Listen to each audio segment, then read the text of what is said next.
كلنا بنحب حلاوة المولد جدا وبنستناها من الموسم للموسم عشان ناكلها. بس بنخاف ان احنا لما ناكلها نبوظ الدايت، او حتى لو ما بنعملش دايت تأثر على جسمنا وتخزن دهون ونقعد بعدها فترة طويلة علشان ننزل الوزن اللي احنا اكتسبناه او خدناه من الحلاوة دي. في الفيديو ده هقولك ازاي تقدري تاكلي حلاوة المولد بتاعتك زي ما انت عايزة وما تتخنيش ولا يأثر على جسمك خالص. يا صباح الورد عليكم، ازيكم عاملين ايه؟ يا رب تكونوا بخير وفي احسن حال. احفظي معايا الخطوات دي عشان تقدري تاكلي حلاوه المولد بتاعتك من غير ما تزيدي في الوزن. الخطوه الاولانيه، اوعي تخربي اكتر من يومين. يعني انت اخرك في اكله الحلويات دي يومين بس، لان بعد كده الدهون هتتخزن في جسمك بشكل كبير قوي وهتتعبي وهتقعدي وقت طويل عشان تقدري تتخلصي منها.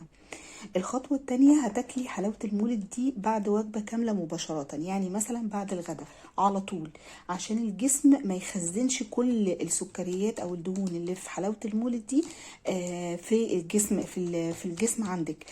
يبقى هتتلخبط مع الوجبة اللي انت بتاكليها، والجسم هيقدر يهضمها او يهضم جزء كبير قوي منها ويتخلص منه.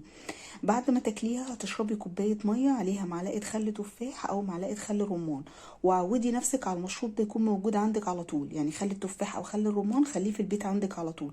اول ما تلاقي نفسك اكلتي حاجه دسمه او حاجه او حلويات او حاجه كده تقيله، بعدها على طول خدي كوبايه ميه عليها معلقه خل تفاح او خل رمان.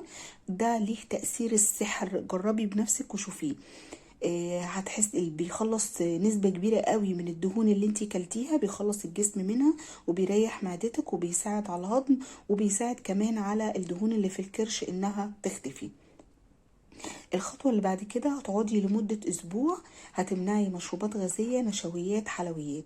هتاكلي بروتين، كلي دهون صحية، اشربي شاي اخضر كتير.